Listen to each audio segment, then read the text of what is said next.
Évoquant dans une précédente vidéo la nécessité des vertus pour le maintien de l'ordre commercial international, nous en étions arrivés à la conclusion qu'un pays doit toujours lutter contre deux pentes funestes, pauvreté de sa population d'un côté, mais aussi désir de richesse incontrôlé de l'autre, passion toujours susceptible de mener à la guerre. Mais comment inspirer cet équilibre parmi les autres nations du globe quand on peine déjà chez soi à inspirer ce double désir antagonique? En fait, aucune nation ne peut imposer aux autres cette double logique, sauf à être détentrice d'une puissance suffisamment visible pour imposer ses vues sur les flux internationaux. Aujourd'hui, seule la puissance américaine, notamment grâce à sa maîtrise des données liées aux plateformes numériques, est en mesure de jouer ce rôle de garant international. Comme l'indique d'ailleurs le philosophe Pierre Manant, l'Empire américain est un empire ordinairement bienveillant et souvent éclairé. En bien des circonstances même, il mérita le qualificatif de généreux et il est le seul empire avec celui d'Alexandre dans ce cas. Autrement dit, selon Manant, renouant ainsi avec la théorie du doux commerce, le caractère pacifique des échanges serait suspendu depuis plus de 60 ans à la générosité bienveillante de l'Amérique.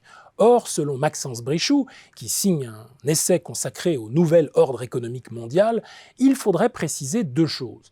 D'une part, que la générosité américaine est loin de s'appliquer uniformément à tous les points du globe, mais surtout que cette générosité relative est précisément ce avec quoi Donald Trump a voulu rompre pendant son mandat, estimant pour la première fois depuis 1945 que le bilan de l'Empire était négatif pour son pays. La politique de Donald Trump, indique l'auteur, fut une révolte de la nation américaine contre le poids qui lui incombe au titre de la gestion de son empire.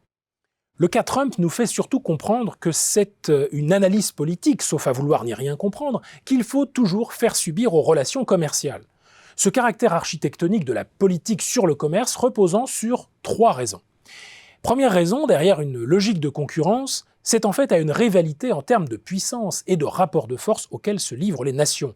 Comme écrit l'auteur, un gain absolu qui résulte du commerce avec un pays peut néanmoins entraîner une perte relative dans le champ de la puissance si le gain absolu que retire le partenaire est supérieur. Deuxième raison, pour justifier de la prééminence du politique, les États seraient en fait toujours soucieux de s'assurer que leurs relations liées au commerce ne remettent pas en cause leur souveraineté. Ainsi, la politique commerciale est à la fois une dimension de la politique économique et de la politique étrangère.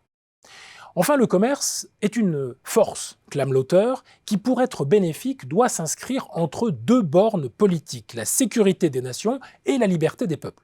La conclusion s'impose. Pour le bien des communautés humaines, le commerce doit être institué et non instituant. Les nations doivent gouverner le commerce et non se laisser commander par lui. Hélas, l'analyse rationnelle des intérêts politiques sous-jacents pour comprendre les ressorts du commerce international ne peuvent pourtant nous suffire, ajoute l'auteur. Comme le montre à l'envi le cas Trump, cette analyse requiert d'user du vocabulaire des vertus et des passions. Car l'objet du désir en politique ne s'arrête pas à la richesse, mais s'étend à la gloire, au goût de la guerre et de la conquête pour elle-même, comme le montre l'actualité ukrainienne. En bref, les passions sont toujours plus fortes que les intérêts bien compris, car en politique, comme en toute chose, ainsi que l'écrit Spinoza, un sentiment ne peut être contrarié ou supprimé que par un sentiment contraire et plus fort que le sentiment à contrarier.